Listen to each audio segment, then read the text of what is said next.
Palace of St. Nicholas in the Moon, Christmas morning.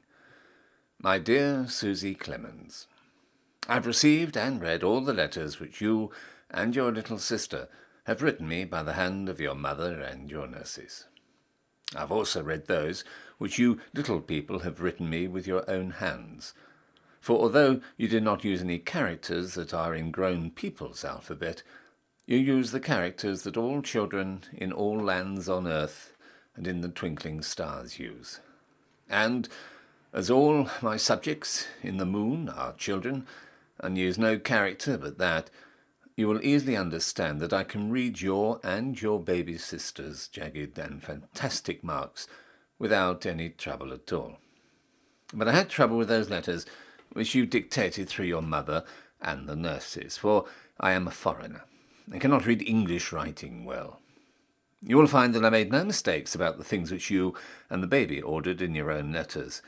I went down your chimney at midnight when you were asleep and delivered them all myself, and kissed both of you too, because you are good children, well-trained, nice-mannered, and about the most obedient little people I ever saw. But in the letter which you dictated there were some words which I could not make out for certain, and one or two small orders which I could not fill, because we ran out of stock.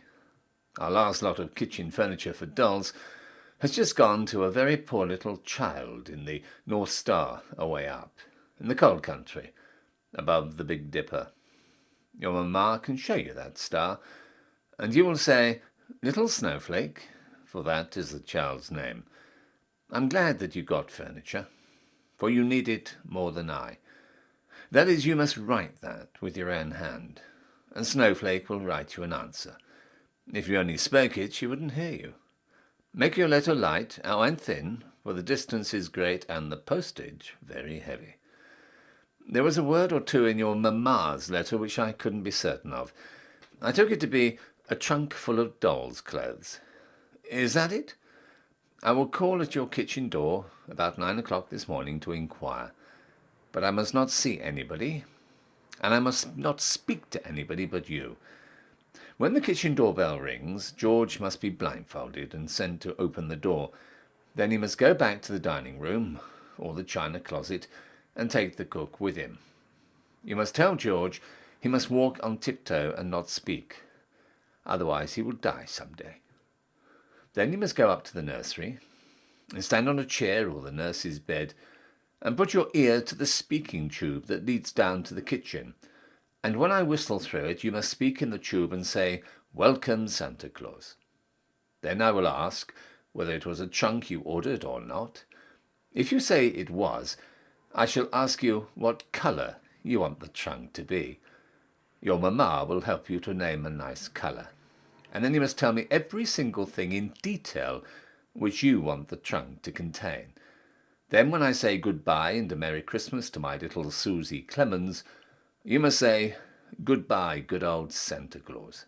I thank you very much, and please tell that little snowflake I will look out for her star tonight, and she must look down here.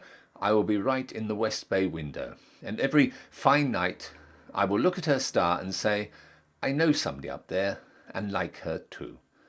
Then you must go down into the library and make George close all the doors that open into the main hall, and everybody must keep still for a little while.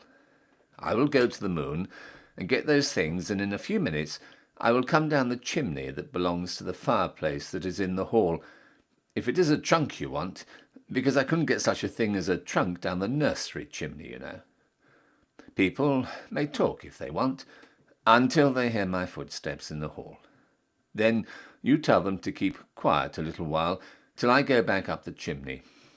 Maybe you will not hear my footsteps at all, so you may go down now and then and peep through the dining-room doors, and by you will see that thing which you want, right under the piano in the drawing-room, for I shall put it there. If I should leave any snow in the hall, you must tell George to sweep it into the fireplace, for I haven't time to do such things. Oh, George must not use a broom, but a rag, else he will die some day. You must watch George and not let him run into danger. If my boot should leave a stain on the marble, George must not holystone it away. Leave it there always in memory of my visit. And whenever you look at it, or show it to anybody, you must let it remind you to be a good little girl. Whenever you are naughty and somebody points to that mark which your good old Santa Claus's boot made on the marble, what will you say, little sweetheart? Goodbye for a few minutes, till I come down to the world and ring the kitchen doorbell. Your loving Santa Claus, who people sometimes call the Man in the Moon.